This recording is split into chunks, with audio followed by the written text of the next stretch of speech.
Sino bang hindi nakakakilala kay Annabelle, ang manika sa Amerika na sinasabing sinapian ng masamang espiritu? Kaya kinailangan pang ikulong sa isang binendisyonang lalagyan. Sa Bocaue, Bulacan, naabutan naming may ginagawang eskaparate ang mag-live-in partner na ito. Para siguradong tumibay yung pagdikit ng glass. Katulad daw ni Annabelle, ang kanilang manika di umano pinamamahayan ng masamang nilalang.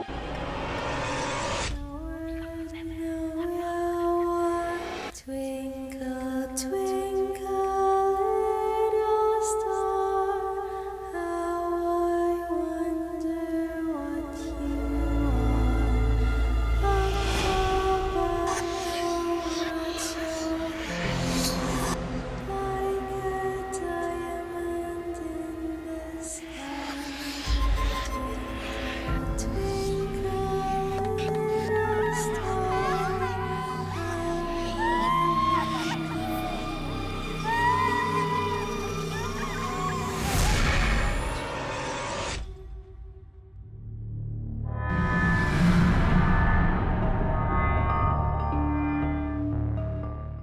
Bodega na ang bahay na ito sa Bulacan sa dami ng mga gamit at tambak. At dito, may isang kwarto kung saan ang nakatira hindi tao, kundi libo-libong mga manika.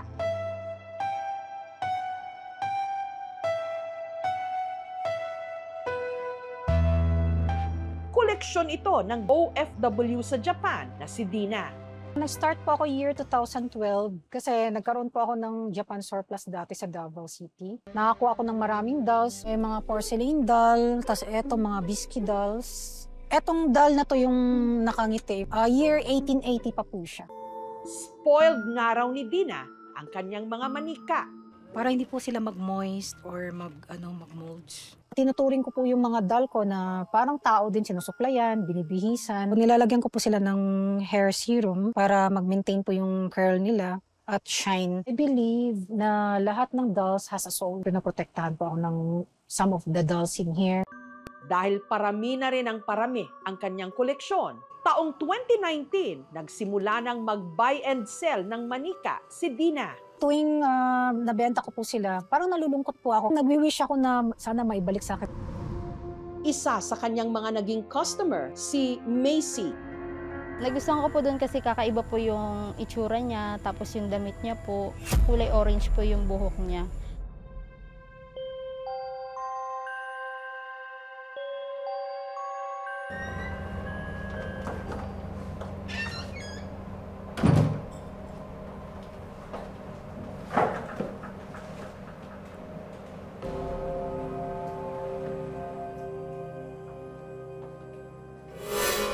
May nararamdaman na po akong kakaiba.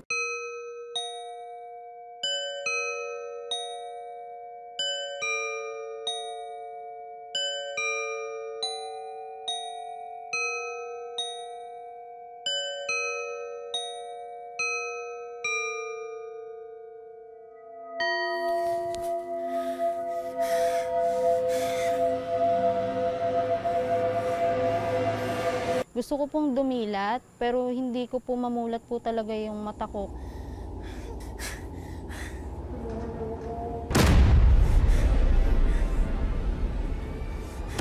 May nakadagan sa akin na sobrang bigat po.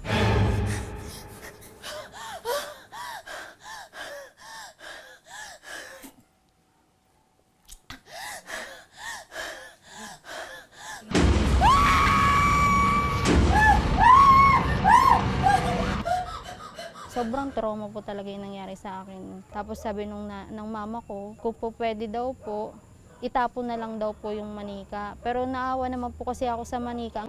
Kaya ang biniling manika, ibinalik na lang ni Macy kay Dina. Ang manika, muling ibinenta ni Dina. Pero ang nakapagtataka, paulit-ulit itong isinauli ng mga bumili sa kanya. Iririgalo sana yun sa pamangkin yung pangatlong nakabili ng dal. Kaya lang yung pamangkin, nagkasakit tapos namatay po. So tinago ko na lang po, parang nawo-worried ako baka may mangyaring masama sa bibigyan ko ng dal na yun. Pero hindi lang daw ito ang manikang ibinalik kay Dina. Taong 2022, ang kapatid ni Dina na si Jesus natipuhan ng isang manika ni Dina. Ireregalo raw ito ni Jesus sa asawa niyang si Divina. May nangungusap yung tingin niya eh. Parang may sinasabi na, sige na, kunin mo na ako. Mahilig din kasi yung misis ko na manika. Pinihingi ko yan sa kapatid ko. Unang tingin ko lang po sa kanya. Iba po yung pakiramdam ko, ma'am, na parang hinihigop niya po ako.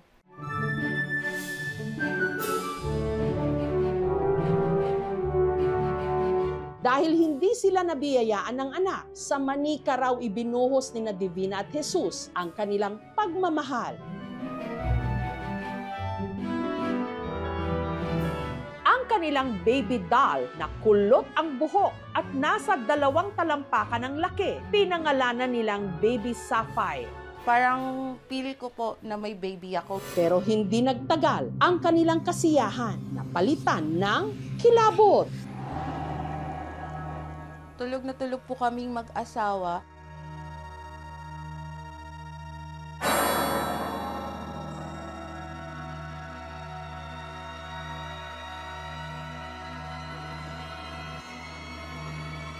Ano ba, Jesus? Nasasaktan ako! Nagulat ako, akala ko sino yung kayakap ko.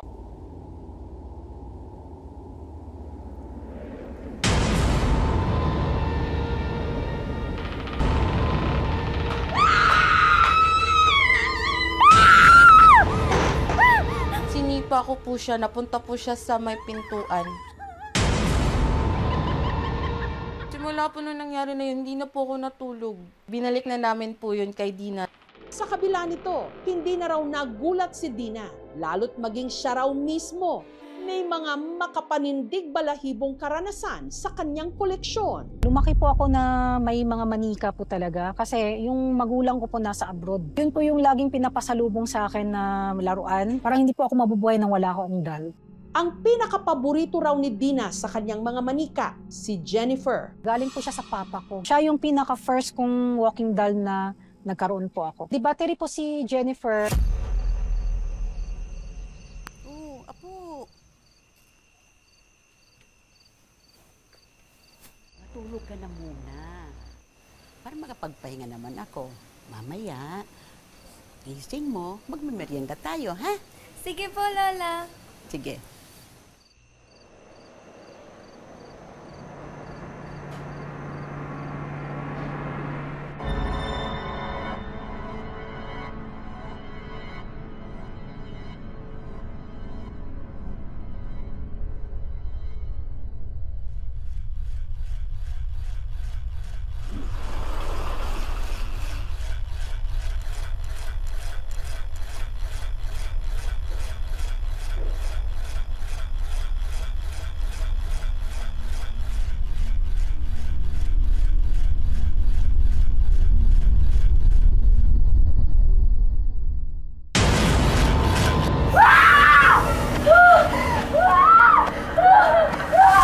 Nakatingin yung mata niya, parang nakatingin sa akin, nakaganon.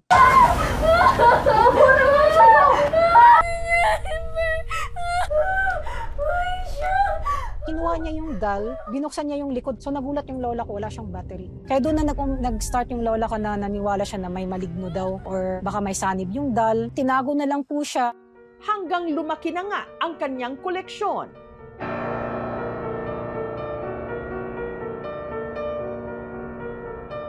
At nito lang 2024, nakabili naman siya ng manika na halos sinlaki ng 3 taong gulang na bata. At mahigit 7 dekada na raw ang tanda. Si Dahlia.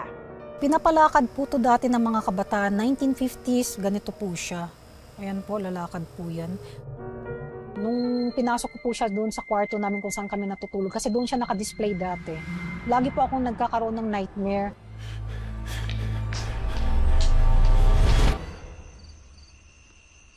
May magpamilya kumakain ng dinner, Tapos biglang may pumasok na mga armadong lalaki. Last na nakita ko yung batang babae. Tapos nandun sa tapat yung si Dalia. Nakatingin yung batang babae, nakaganon. Binaril siya sa ulo.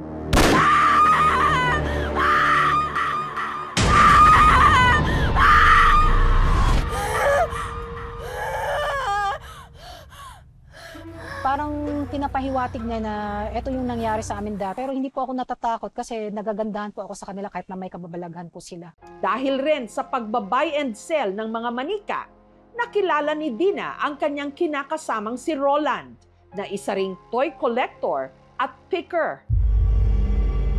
Pero mula nung nagsama ang dalawa sa iisang bubong, batid daw ni Roland na hindi sila nag-iisa.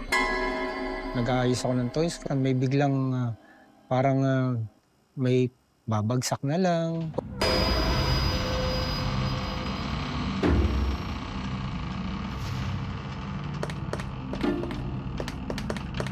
Pag dumadaan talaga ako, parang nakatitigla sila sa akin. At ang mga kababalaghan, minsan pa raw na i-record ng CCTV. Pakinggang mabuti, parang may boses ng bata na tila kumakanta ng nursery rhyme kahit na nung mga oras na yon, wala naman silang kasamang bata.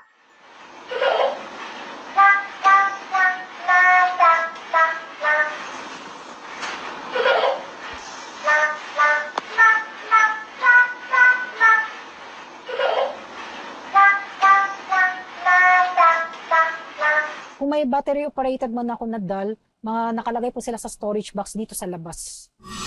Habang nagsushoot ang aming team sa shop ni Dina, laking gulat nila nang biglang Tumunog. Wala akong ginawa. Ano yung tumutulog? Musical. Wala akong ginawa. Wala akong ginawa. may tumunog na musical figurine na nasa tapat ni na Baby Sapphire at Dahlia. Kahit na wala naman nag-operate o gumalaw sa anumang mga nakadisplay doong gamit o manika. Ano yun, ma'am? Ito po, yung musical, ayan po siya. Ito po. Bigla lang siyang tumunog nung pagdampot ko kay Jennifer po. Kaya nagulat ako tumunog, ang layo ko eh.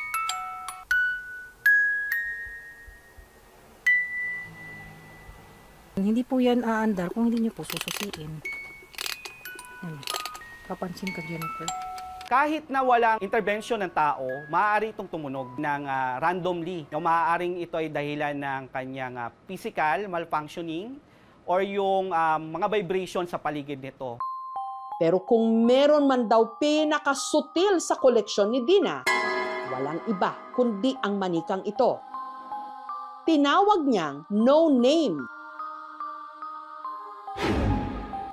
Protective daw ito pagdating kay Dina. Grabe naman kayo. Parang kasalanan ko pa ngayon. Kasalanan ko pa. May naging kaalitan ako sa online. Nagalit siya sa post ko. Sa sobrang galit ko po dun sa taong yun, nakapagsalita po ako ng hindi maganda. May araw din kayo. Nasabi ko yung words na yon sa loob ng room kung saan nandun yung mga manika. Kita nyo to? Pinapalabas niya ako yung may mali eh. May araw din to.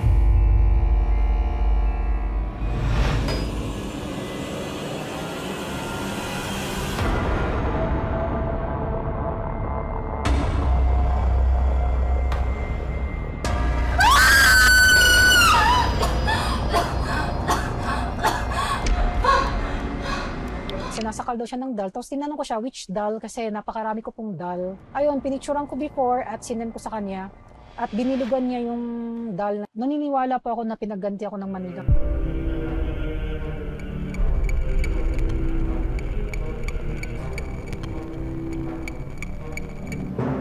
Para mag-imbestiga sa misteryong nakabalot sa mga manika ni Dina, bumisita ang paranormal psychic na si Jay Costura. minabuti ng aming team na hindi ipaalam kay Jay kung aling mga manika ang nagpapamalas ng kababalaghan sa mga minsang bumili nito. Matutukoy kaya ni Jay ang mga manika ni Dina na parang may sariling buhay? Medyo kinikilabutan ako, no? So, may mga possessed dolls akong nararamdaman dito. Meron ako narinig din dito na area. Yung energy ng doll na to is tinuturo niya ako dito. Sa dinami-rami ng mga manika na naririto, ang isa sa mga unang nakakuha agad ng atensyon ni Jay, ang manikang si No Name. Siya ang pinaka-playful, no? Ayaw niya ng pinaglaruan siya. Siya yung gusto maglalaro sa mga nakapalibot sa kanya. Ilang saglit pa, tila may kumanti raw kay Jay. Parang may kumalmot sa likod ko. Dito sa banda na ito. Namumula siya? Apo, medyo mapula po. Okay. May nag-scratch ng back ko. So, ibig sabihin, harmful to nung nananakat to. Si Jay, may naramdaman din daw kakaiba sa isa pang manika, si Baby Sapphire. Maligalig siya. This one, malakas to. Yung tinatawag na bossy type or yung hindi siya nagpapalamang. Medyo mabigat sa pakiramdam kasi may mga possessed dolls po dito. Pag mga ganyan po kasing energy, madam, is evil spirit or yung tinatawag na demonic energy, no? Since nung nasa kwarto siya, lagi akong nagkakaroon ng nightmare na minasakir isang pamilya. Baka. Tapos nakakita ko siya sa panaginip. Ang taas ng chances po na ang may old na magmamayari niyan is maaring nangyari sa kanya. Sa lahat nga po, ito yung pinaka-leader nila.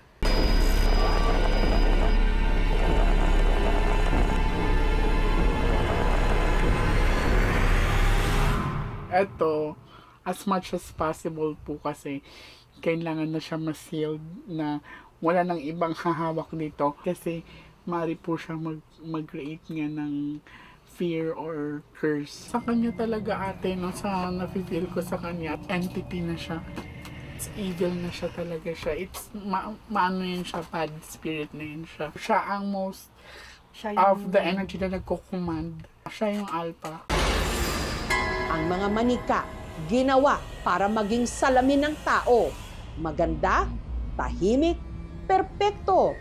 Pero ang totoo, sa bawat yakap natin sa kanila, isinasalin din natin ang ating kalungkutan, ang ating mga lihim, ang ating mga takot. At minsan ang takot na yon, nagiging daan para ang mga manika gawing kasangkapan ng mga nilalang mula sa kadiliman. Sorry, No Name. Pasok muna kita dito sa glass. Kasi para hindi ka mag-invade dito sa area ko.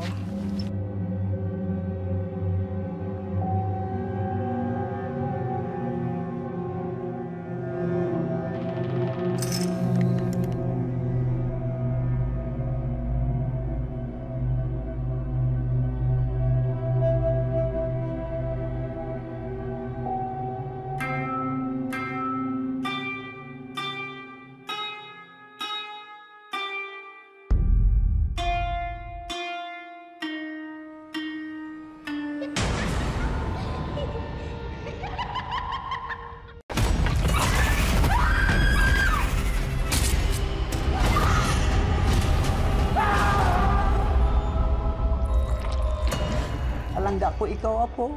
Palangga ako man, Kaula. Ba't ka nagsiman? Maharap ko to eh. Para kay Lola din. Hindi ko na alam, hindi ko naiintindihan kung anong nangyari sa kanya. Makakasiguro kayong gagawin namin ng lahat para sa kanya. Wala ka ba talaga nakita, Abner? Wala ka narinig? May gumagala na berbalang dito sa atin.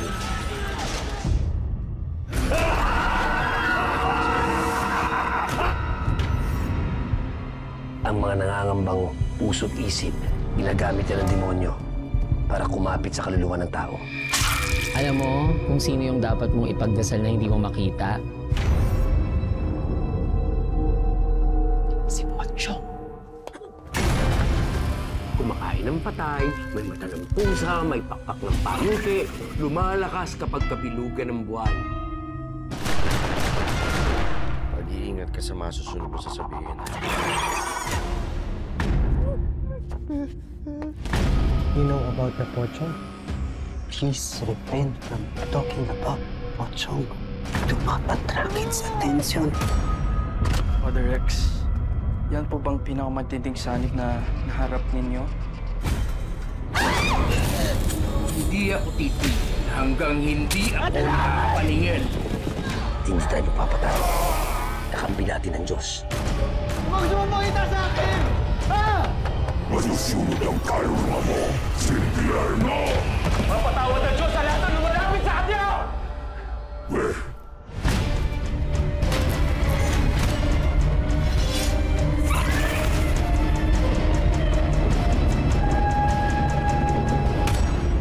Ito po si Jessica Soho at ito ang Gabi ng Lagim.